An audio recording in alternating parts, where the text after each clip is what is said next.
Sedekah subuh. Sedekah subuh, kenapa saya berkata sedekah subuh?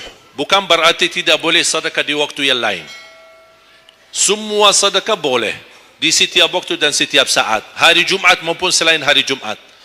Tapi sedekah subuh itu termasuk sedekah yang terbaik. Kenapa? Bukan kata saya, tapi kata Rasulullah sallallahu alaihi wasallam. Setiap waktu subuh Allah turunkan malaikat, tugasnya mendoakan orang yang bersedekah subuh hari. Allahumma a'ti munfiqan khalafa. Ya Allah, ganti yang lebih baik bagi orang yang infak di subuh hari. Ibu-ibu lagi halangan tidak salat, sebelum beraktivitas isi sedekah subuh. Anda tidak usah susah-susah mencari anak yatim dan orang miskin di subuh hari. Mulai hari ini masing-masing bikin kotak amal atau botol atau kaleng, simpan di rumah. Setiap habis salat subuh sebelum beraktivitas isi sedekahnya. Apalagi kalau sedekah itu disertai doa.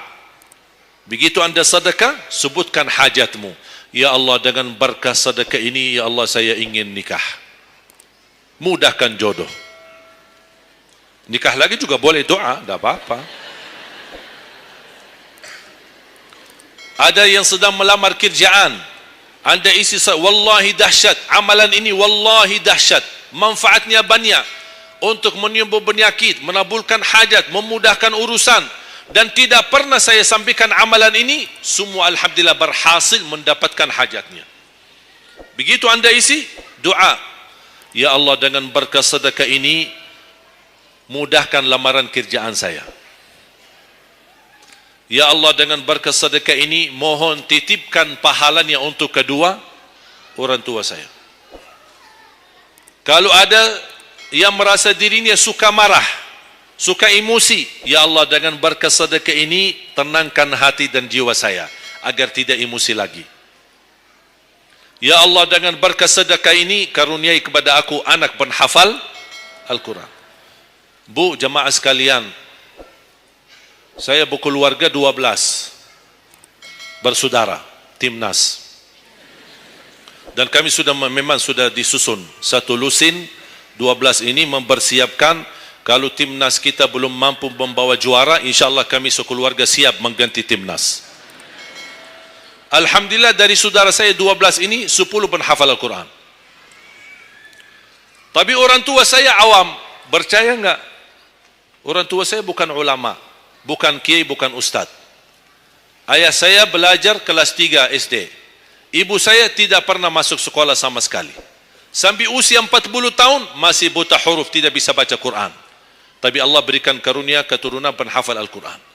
Berkat apa? Salat mereka dan sedekah mereka, termasuk doa. Itu berjuangan mereka. Alhamdulillah sekarang ayah saya, ibu saya penghafal Al-Quran, yang jadi gurunya anaknya sendiri. Sekarang di Indonesia saya bawa 5 adik saya dan ditugaskan menjadi imam tarawih. Saya bawa mereka pindah dari Arab kemari. Ada 5. Yang perempuan sudah dinikahkan sama orang Indonesia, orang Jakarta. Dan saya dorong adik saya yang perempuan untuk menghafalkan suaminya biar jadi penghafal Quran. Yang 4 laki-laki, ada yang 2 bawa istrinya masing-masing dari Arab, yang 2 lagi saya nikahkan di Indonesia sama orang Indonesia. Ada 1 sama orang Sunda, 1 sama orang Lombok. Jangan khawatir Bu, masih ada lagi, masih ada lagi. Bahkan saya dorong adik-adik saya semua wajib nikah 4. Masing-masing 4 istri. Kenapa? Supaya banyak keturunan. Kalau bisa setiap satu istri 12, satu lusin. Masya Allah, luar biasa. Mengapa? Karena kita punya perjuangan yang masih panjang. Cita-cita saya mencetak 1 juta penghafal Al-Quran di Indonesia. Ketika saya datangkan adik saya tugaskan sama mereka dan tegas. Kalau kalian datang hanya mau berhiburan, pulang. Kalian di sini untuk bersama-sama memperjuangkan untuk mencetak 1 juta penghafal Al-Quran. Dan alhamdulillah program ini sudah jalan. Dan kita terus memperjuangkan. Dan saya harap semua jamaah insyaAllah berkenan terlibat dalam program ini. Cita-cita saya, semua masjid se-Indonesia insyaAllah diimami imam penghafal Al-Quran 30 juz.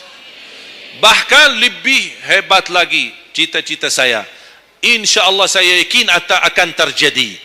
InsyaAllah demikian hari, di waktu yang Allah insyaAllah tentukan, insyaAllah presiden kita penghafal Al-Quran. Coba, ya Allah, rasanya enak. Langsung diumumkan di Masjid Istiqlal, khatib dan imam salat Idul Fitri, penghafal Al-Quran 30 juz, Presiden Republik Indonesia. Oh, mantap. Imam salat Idul Adha, Presiden kita. Salat Jumat, khatib dan imam, Presiden kita. Tidak perlu ganti imam. Sudah tidak perlu ganti imam, subhanallah. Luar biasa. Coba, saya kagumi ketika membaca dan melihat YouTube-nya Presiden Erdogan, Turki. Walaupun beliau bukan penghafal Al-Quran, tapi murattal bacaannya beliau, Masya Allah. Mana ada sekarang presiden di dunia Islam sebagaimana bacaannya yang benar. Ini sudah saatnya, tapi bukan sekarang ya, nanti maksud saya, sabar dulu.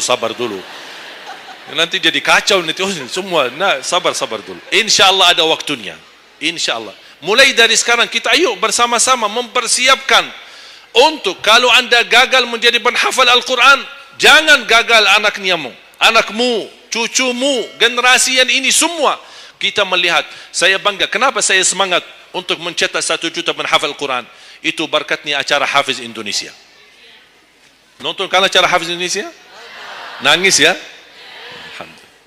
Habis tisu kan? Tahu enggak salah satu karunia Allah untuk Indonesia? Ada teman saya berusaha Bunia TV di Arab.